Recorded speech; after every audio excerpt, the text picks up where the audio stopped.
Shri advocate Jose ചെരുവിൽ ഇവിടെ പ്രശ്നം എന്താണ്? ഇവിടെ പ്രശ്നം തുടങ്ങുന്നത് എന്താണ്? ഒരു കാട്ടുപന്നിക്ക് പരിക്കേറ്റ് കിടക്കുന്ന പന്നിയുടെ ചിത്രമെടുത്തു. അതാണല്ലോ ആനക്കാര്യം, അതാണല്ലോ ആന അപരാധം. അപ്പോൾ ഇത് ഇത്ര പോലെ പ്രശ്നമാകുന്നത് എങ്ങനെയാണെന്ന് അന്വേഷിക്കുമ്പോൾ പേര് വെളിപ്പെടുത്താൻ ആഗ്രഹിക്കാത്ത ചില ആളുകൾ പറയുകയാണ്. എന്താ പറയുന്നത് അറിയോ? എന്ന് പറഞ്ഞാൽ ഈ കാട്ടുപന്നി ചത്തു കഴിഞ്ഞാൽ, അവിടെ കിടന്നങ്ങ് ചത്തു കഴിഞ്ഞാൽ അതിൻ്റെ ചിത്രം എടുത്തില്ലെങ്കിൽ ഇതിൻ്റെ ബാക്കി ഇറച്ചി അടക്കമുള്ള വിൽപ്പന മുതലാണെന്നാണ് പറയുന്നത്. ആ മുതലിൻ്റെ പങ്കുകച്ചവടക്കാർ ഇക്കൂട്ടലുണ്ടെന്നാണ് പറയുന്നത്. ഒരു കാട്ടുപോത്ത് ഇത്തരത്തിൽ റെക്കോർഡില്ലാതെ അങ്ങ് ചത്തുപോയി കഴിഞ്ഞാൽ അതിൻ്റെ ഇറച്ചിക്ക് 3 ലക്ഷം രൂപ വരെയൊക്കെ വിലയൊക്കെ ഉണ്ടെന്നാണ് ഇവർ പറയുന്നത്. എന്താണ് മാനെങ്കിൽ മാൻ്റെ കൊമ്പ് വിൽക്കാൻ അത്തരത്തിലൊരു അഗാധത്തിലെ ഡീപ് സ്റ്റേറ്റ് എന്ന് പറയുന്നത് പോലെ ഒരു കൊള്ളക്കൂട്ടമുണ്ട്.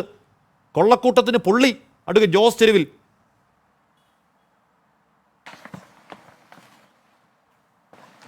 നിശ്ചയമായിട്ടും ഇത് വനംവകുപ്പാണ് ഏറ്റവും വലിയ കള്ളന്മാരെന്നുള്ളത് തന്നെയാണ് സത്യം. കാരണം ഈ വനത്തിലാണ് ഏറ്റവും വലിയ കൃഷി. സർക്കാർ ഏറ്റവും കൂടുതൽ കൃഷി ഇറക്കുന്ന വനത്തിലാണ്. വനത്തിലേക്ക് ആർക്ക് കയറാൻ പറ്റത്തില്ല. വനത്തിലേക്ക് കയറുന്ന അതിരപ്പള്ളി പ്രദേശങ്ങളിൽ തന്നെ വനത്തിലേക്ക് ടൂറിസം വെക്കുന്നതിനെതിരെ അവിടെ വ്യാപകമായ പ്രതിഷേധമുണ്ട്.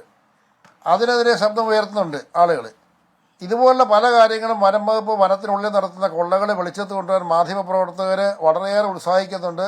അതുകൊണ്ട് തന്നെ വനം വകുപ്പ് ഉദ്യോഗസ്ഥർക്ക് അവരോട് ഒരുപക്ഷെ ബുദ്ധിമുട്ടുമുണ്ട്. ഇതുപോലെ തന്നെ മാധ്യമപ്രവർത്തകർ വളരെ കാൽപ്പനികമായിട്ടാണ് പടയപ്പ ഓടി അല്ലെങ്കിൽ അരിക്കൊമ്പൻ ഓടി എന്ന് പറഞ്ഞ് കാൽപ്പനികമായിട്ട് ഈ വനത്തിലെ ആളുകളെ അത് പ്രദർശിപ്പിക്കുമ്പോൾ അവരോട് താല്പര്യം കാണിക്കുന്ന മാധ്യമപ്രവർത്തകരോട് താല്പര്യം കാണിക്കുന്ന വനം വകുപ്പ് ഉദ്യോഗസ്ഥരുമുണ്ട്. എനിക്ക് മാധ്യമപ്രവർത്തകരോട് പറയാനുള്ളത്, ഇത് ഏതൊരാൾക്കും വനം വകുപ്പ് ഉദ്യോഗസ്ഥർ ഇന്നിവിടെ നടക്കുന്ന ഒരു കിരാതമായ വനരാജാണ് നടക്കുന്നത്. മന്ത്രി അന്വേഷണത്തിന് ഉത്തരവിട്ട ഒരു കേസിൻ്റെ അകത്ത് നിസ്സാരമായിട്ട് ഒരു ഫോറസ്റ്റ് ഓഫീസർക്ക്, ഒരു ബീച്ച് ഫോറസ്റ്റ് ഓഫീസർക്ക്, ഒരു പോലീസ് ഉദ്യോഗസ്ഥനെ സ്വാധീനിച്ച് ഒരു കേസെടുപ്പിക്കാൻ പറ്റുന്ന ഒരു രാഷ്ട്രീയ കാലാവസ്ഥ ഇവിടെ നിൽക്കുന്നുണ്ടെങ്കിൽ ഇവിടെ ഒരു ഭരണകൂടം ഇല്ല എന്ന് തന്നെ അവസ്ഥ.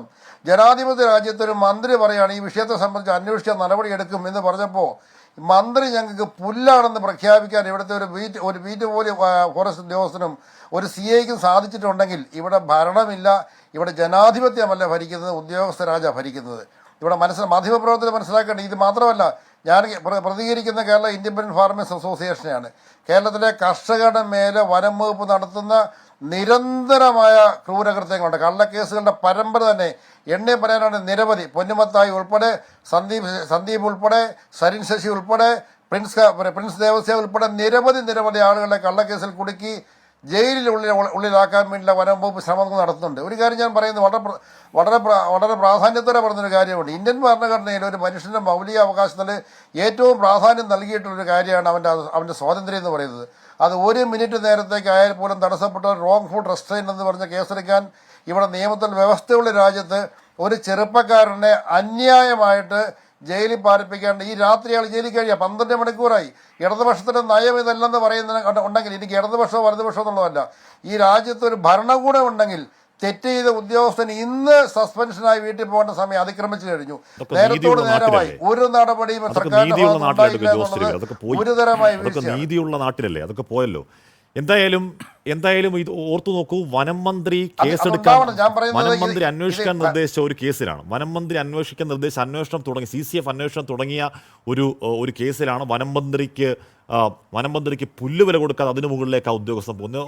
നമുക്ക് ഓർമ്മയുണ്ട്. വേറെ മന്ത്രി GRNൽ ഒരു കാര്യം പറയാൻ ഒരു പോലീസുകാരനെ വിളിക്കുമ്പോൾ ആ പോലീസുകാരൻ മന്ത്രിയോട് കാണിക്കുന്ന ധാർഷ്ട്യം നമുക്കറിയാം. അപ്പോൾ ഘടകകക്ഷി മന്ത്രിമാരോട് ഇത്ര വിലയൊക്കെ കൊടുത്താൽ മതി എന്ന് പോലീസിന് പ്രത്യേക നിർദ്ദേശം ഉണ്ടോ എന്നുകൂടി ആ ഘടകകക്ഷി മന്ത്രിമാർ അന്വേഷിക്കട്ടെ.